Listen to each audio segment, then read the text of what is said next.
Amigos, qué bueno que me pueden acompañar en otro episodio más de A mi altura. El día de hoy quiero comentarles un tema que para mí es interesante. Se trata de las operaciones del pensamiento de Ratz, pero más allá quiero contarles el cómo es que precisamente estas operaciones del pensamiento, que son muy sencillas, tiene que ver con la toma de nuestras decisiones y la manera en cómo nosotros percibimos pues nuestro mundo, ese mundo donde nosotros nos desarrollamos.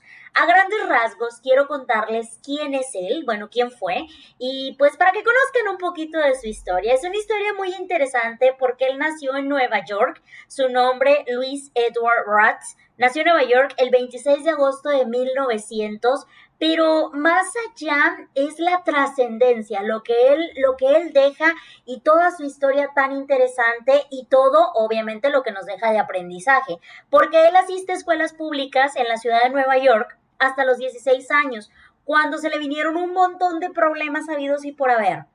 Problemas meramente de tipo económico, pero también problemas familiares y donde tuvo que dejar de estudiar. Más o menos, para que se den una idea, es por ahí de mediados de secundaria, cuando él estaba estudiando. Se le vienen todos estos problemas económicos y él tiene que dejar la escuela y se va a trabajar a un trabajo en una tienda local, donde básicamente era vender trajes de hombre y algunos accesorios y también mercería. Era en lo que él trabajaba. Todo el dinero que él juntaba, este dinero se los daba a sus padres para poder ayudar en la economía del hogar. Sin embargo, pues obvio sus estudios los tuvo que dejar truncos y él ya no siguió estudiando. Pero como que nunca se le quitaron esas ganas de decir, bueno, yo me quiero superar, yo quiero ser alguien, yo quiero trascender, y vaya que el hombre lo logró. ¿De qué manera? Bueno, primero, nunca dejó sus sueños atrás. Siempre fue como que el que persevera alcanza. Y él siguió trabajando y trabajando y trabajando. Y a pesar de que, bueno, pues es obvio, los años fueron pasando y él decía, chin, yo quiero estudiar en la universidad, pero era obvio, él había dejado la secundaria trunca, más o menos a media secundaria. Entonces, pues es obvio que hay un proceso, ¿no? Secundaria, preparatoria y después universidad. Y entonces él decía, rayos, me estoy haciendo grande en edad, pero yo quiero seguir estudiando y voy a perder mucho tiempo. ¿Qué fue lo que él hizo? Él nunca quitó el dedo del renglón, fue y tocó a muchas escuelas cuando ya por fin obtuvo cierto nivel económico que le permitía el solventar sus gastos hasta cierto punto, porque no podía cubrir una colegiatura total. Entonces él decía, bueno, si consigo una beca tal vez, y él siguió y siguió insistiendo, y todas las escuelas, las universidades le dijeron, bueno, ¿qué te pasa? Claro que por supuesto que no, hay un proceso, es secundaria, es preparatoria, es universidad, y él siguió insistiendo, hasta que por fin tocó una escuela que fue en una universidad en Michigan, y esta escuela le dice, vale, en contra de todo el sistema educativo, en contra de que sabemos que no has terminado la secundaria, te vamos a dar la oportunidad. Y no nada más le dieron la oportunidad de estudiar la universidad, sino que también lo becaron con una gran cantidad económica, lo que le permitió el poder ingresar y poder estudiar. Primero, él, para lo que le alcanzaba, o a grandes rasgos, digamos que hasta cierto punto la beca que le dieron y tanto lo económico que él tenía, fue para estudiar la carrera de contaduría. Y él dijo, bueno, ok, no es lo que yo quiero, porque él quería educación. Por eso es que él es tan importante para mí, en este sentido de que es una gran experiencia de vida y nos aporta muchísimo a lo que tenemos hoy. Y bueno, él dice, ok, no es lo que yo quiero educación, pero no hay más y esta es mi oportunidad. Y como yo siempre les he dicho, agarra el toro por los cuernos. Y él agarró la carrera de contaduría, que era la única carrera que le podían ofrecer en ese entonces.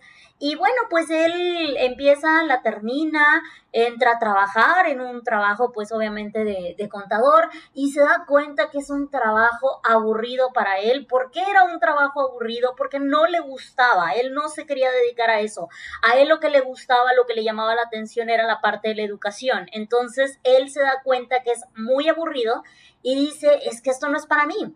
Entonces, no conforme con ello, dice, yo quiero estudiar la carrera que yo sí quiero, que es educación. Y entonces, recuerden que ya para esto ya es un gran logro, porque tenía la secundaria a medias, que fue cuando la dejó trunca, y automáticamente de secundaria, al paso de los años, brincó a universidad sin cursar la preparatoria y mucho menos terminar la secu. Entonces, termina la carrera de contaduría, se da cuenta que efectivamente es algo que no le gusta, por lo tanto se le hace el trabajo que es muy aburrido y él decide cambiar porque ahora sí tiene dinero, tiene la solvencia económica y dice, yo quiero estudiar lo que yo en un principio quería, educación. Se mete a estudiar la carrera de educación y en su último año hizo una pasantía en escuelas públicas de Illinois. A él le llamaba mucho la atención cómo los seres humanos alcanzamos a percibir todo lo que nos rodea y no nada más eso, sino que al momento en que percibimos lo que nos rodea, de qué manera nosotros aprendemos y de qué manera se transmite el conocimiento de un ser humano a otro. A él se le hace tan interesante todo esto y dice, ¿cómo puede ser posible que hay seres humanos que a lo mejor son empíricos, que no tienen los estudios como tal y saben tanto? ¿De qué manera perciben el mundo? ¿Cómo lo logran hacer? ¿Cómo se transmite el conocimiento de un cerebro a otro cerebro siendo totalmente distintos los seres humanos? Él estaba, digamos que tenía como que mucho entusiasmo en conocer el por qué y para ello pues estudia esta carrera de educación. Después de ello y de que ya hace varias pasantías en escuelas de Illinois, él posterior a ello decide estudiar una maestría. Él no se queda con, ok, ya estudié la carrera, era lo que yo quería, se acabó. No, él continúa y después de haber vencido al sistema hasta cierto punto, de haber brincado esa secundaria y esa preparatoria, él dice, yo quiero más y se mete a estudiar una maestría y la termina en el año de 1930.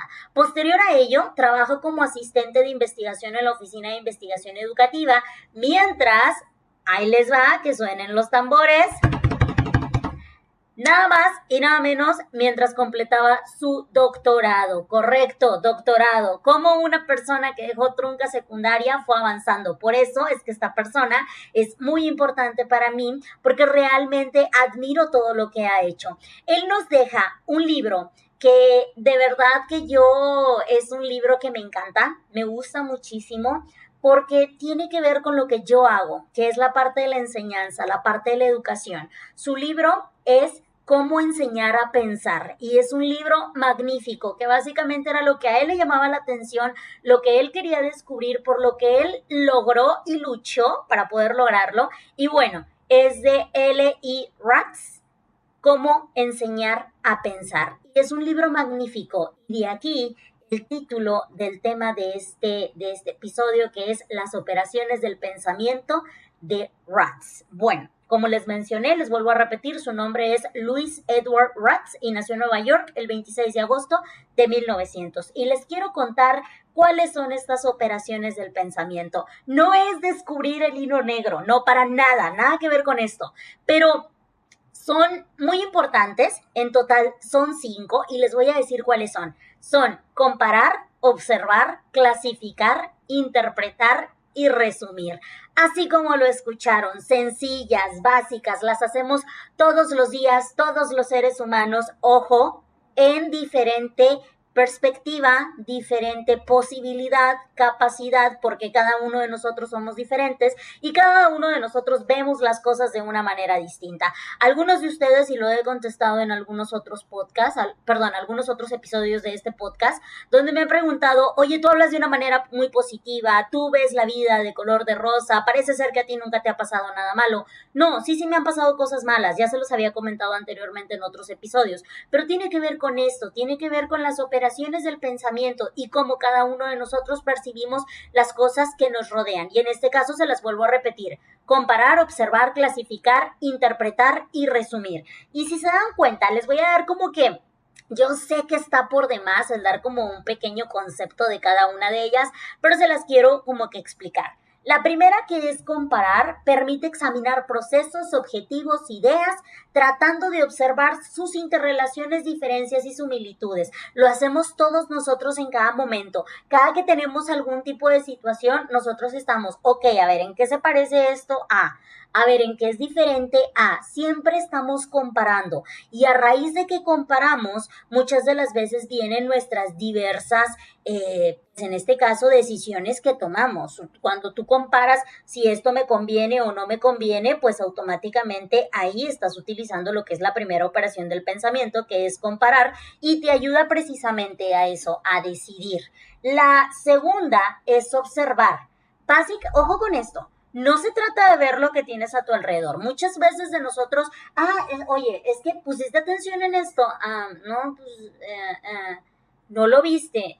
Pero oye, te vi que lo estabas viendo. ¿Qué significa? Que realmente no estamos observando, no prestamos la atención debida a lo que está enfrente de nosotros o a lo que pudiera estar un poquito más allá de, pero observar ahora sí que toda la situación. Esta segunda etapa se trata tiene que ver mucho con la percepción de descubrir las cosas que nos rodean y es parte de un proceso de reaccionar significativamente ante el mundo, que hasta cierto punto podamos predecir debido a lo que nosotros estamos observando en algún tipo de situación en la que nosotros nos encontremos.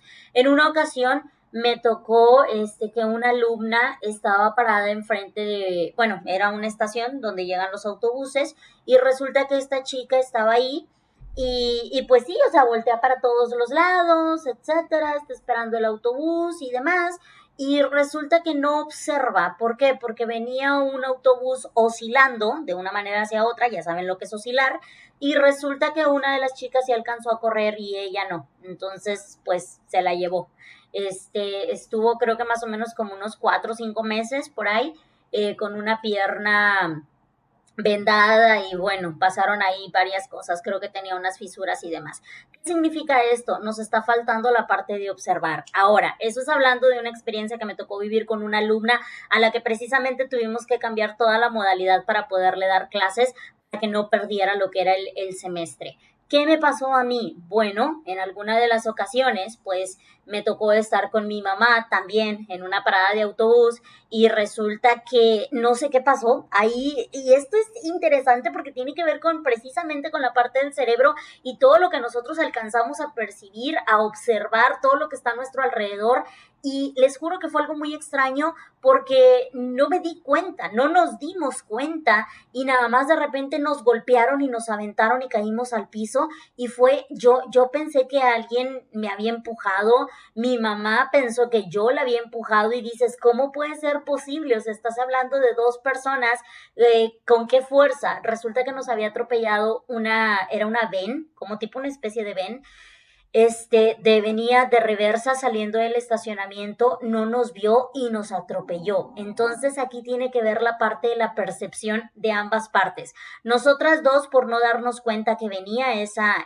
ven y el señor de la ven, oye, no alcanzaste a ver todo lo que tenías, no observaste. ¿Y esto con qué tiene que ver? Tiene que ver con que el ser humano carga muchísima cantidad de información al día en su cerebro y andamos pensando en infinidad de cosas y algunas de ellas ni siquiera nos damos cuenta o nos percatamos que estamos pensando o tenemos ocupado nuestro cerebro con ello. ¿Por qué? Porque ahí también entra la parte del subconsciente o qué tan estresados andemos. Entonces, esta parte de observar tiene que ver con eso, con el percibir, con el alcanzar a ver qué es todo lo que está sucediendo a tu alrededor. Les voy a dar otro ejemplo de dónde sí me funcionó esta operación del pensamiento, porque queda claro que en el momento en que me atropellaron no me funcionó.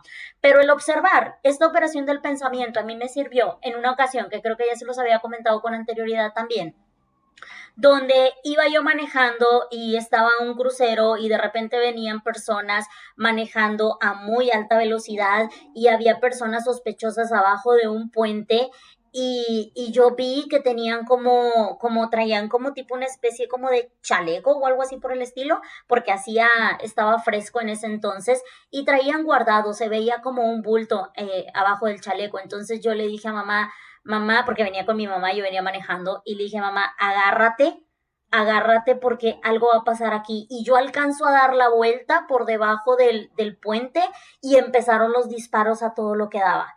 Empezaron a disparar, en ese entonces pues eran tiempos muy feos de violencia que se vivían y empezaron a disparar, no sabíamos ni por dónde es tanta la adrenalina que se vive, pero esta operación del pensamiento, el observar, el realmente percibir qué era lo que estaba pasando a mi alrededor, me ayudó mucho a poder tomar una decisión asertiva, una decisión que salvó nuestras vidas. Recuerdo que había un H-E-B, creo que ya se los había comentado, nos estacionamos en ese, bueno, estacionamos entre comillas, porque literal ni siquiera dejé el carro bien estacionado, lo dejé abierto, dejé mis cosas adentro, agarré el teléfono, marqué a mi papá y yo iba corriendo junto con mi mamá por el estacionamiento, corriendo. Es como que no sabes si te va a tocar o no te va a tocar, pero tu instinto te dice corre.